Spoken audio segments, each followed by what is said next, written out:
Walang pasok sa government offices, malaking perwisyo sa ilang empleyado sa private sector ang paglusong ngayon sa baha para bumiyahe papuntang trabaho. Sa Noveleta sa Cavite, pahirapan sa ilang trabahador ang pagbiyahe lalo't lubog pa rin sa tubig ang ilang kalsada.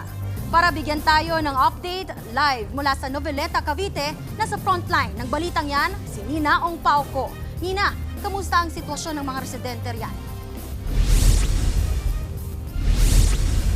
Marian, apektado na nga ang mga trabaho ng mga residente dito sa Cavite City at Noveleta, Cavite. Dahil hanggang ngayon, lubog pa rin sa baha ang kalsada at hirap makapasok at makadaan ang ilang motorista.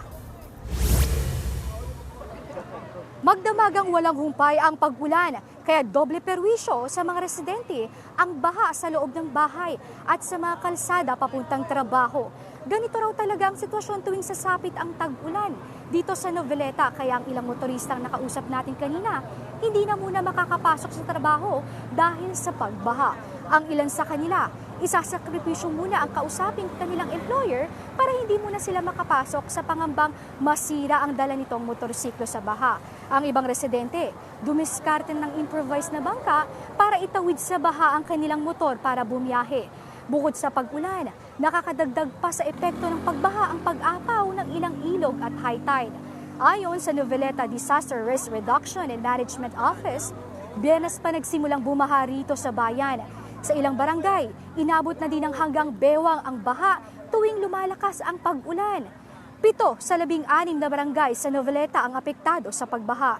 Dahil dyan, 24/7 na nakabantay ang rescue team ng bayan at bawat oras ay may umiikot ding ambulansya. Wala namang napaulat na nasaktan dahil sa pagbaha at tuloy-tuloy pa rin ang pag-ulan.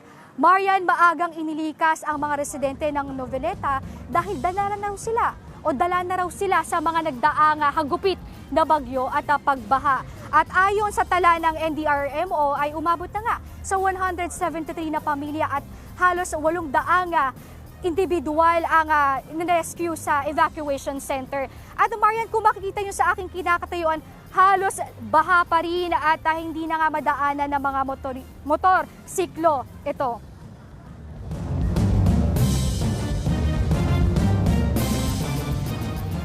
Pero karamihan daw sa mga nagsisiuwian naman sa kanilang tahanan ay hindi na ganoon kalalim sa kanilang tahanan. Kaya naman, kung makikita nyo naman sa aking tagiliran ay ang ilang motorista ay hirap talaga makatawid patungo doon sa bayan.